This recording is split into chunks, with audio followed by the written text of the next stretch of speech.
Aujourd'hui, en écoutant le pasteur Philippe Mamadou Karambiri, j'ai compris quelque chose de très profond. Il a dit ceci: Dieu n'est pas un perfectionniste. Dieu n'est pas à la recherche de la perfection en nous. Dieu n'est pas un perfectionniste. Tout ce qu'il recherche, c'est notre cœur. Il veut que notre cœur soit entier à lui. Il veut que notre cœur soit obéissant. Quand on dit que quelqu'un est perfectionniste, ça veut dire quoi? Il est tout le temps en train de voir des erreurs partout. Il voit toujours des imperfections partout. Il est tout le temps en train de juger, de voir qu'il faut mieux faire. Et il est dur envers lui-même. Dieu n'est pas comme ça envers nous. Amen. Et le pasteur Karambiri a dit que entre Saül et David, David a fait plus de scandales que Saül.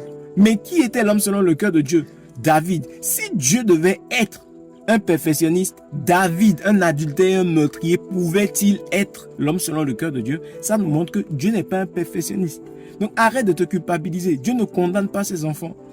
Tout ce que Dieu veut, c'est ton cœur, que tu fasses tout pour lui avec le cœur. Dieu aime les gens qui font les choses avec tout leur cœur, les gens qui lui donnent tout leur cœur, malgré leurs faiblesses, malgré leurs imperfections. C'est ce que Dieu aime. Écoute-moi, toute la Bible a été écrite par des meurtriers. La majorité de la Bible a été écrite par des meurtriers. Moïse a tué un Égyptien, c'est lui qui a écrit tous les 5 premiers livres de l'Ancien Testament. Qui encore? David, qui a écrit une bonne partie des psaumes. Il a commis l'adultère, il a tué Uri. Et c'est lui qui a écrit une bonne partie des psaumes. Qui encore? Paul. Paul a participé au meurtre de beaucoup de chrétiens de la première église. Mais pourtant, c'est ces personnes-là que Dieu a utilisées pour faire de grandes choses. Dieu a appelé Moïse, qui était là à parler. Dieu a appelé, s'est servi de Gédéon, qui était, comment on appelle, craintif, un homme qui avait constamment peur. Dieu a appelé Pierre pour devenir pilier, alors que Pierre avait renié Jésus.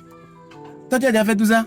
Et c'est toi qui te condamnes, toi qui te culpabilises tout le temps. Dieu n'est pas un perfectionniste. Dieu n'est pas constamment à la recherche de la perfection en toi. Il recherche ton cœur, ta vie. Tout ce qu'il veut, c'est ton cœur, ta vie, une relation personnelle avec toi pour pouvoir maintenant travailler à la perfection en toi. Dieu n'est pas un perfectionniste, il est un perfectionneur. Il travaille à travers le Saint-Esprit en toi pour te rendre meilleur. Si tu comprends cette vérité, tu vas arrêter de vivre dans la culpabilité et tu vas apprendre à prier. Saint-Esprit, aide-moi à plaire à Dieu. Travaille à la perfection en moi. C'est lui qui produit, on ne le vouloir et le fait. Travaille à la perfection en moi. Et tu vas arrêter de te culpabiliser, de vivre dans la culpabilité tout le temps. Dieu ne condamne pas ses enfants. C'est Satan qui se sert de nos erreurs pour nous cribler, nous condamner. Dieu ne fait pas pareil. Et parce que Dieu ne fait pas ça, toi et moi ne devons pas faire ça envers les autres quand ils commettent des erreurs. Ne sois pas un perfectionniste. Sois quelqu'un qui travaille à la perfection, qui aide les autres à devenir meilleurs, qui relève les autres quand ils font des erreurs. Voilà ce que j'avais à partager avec toi.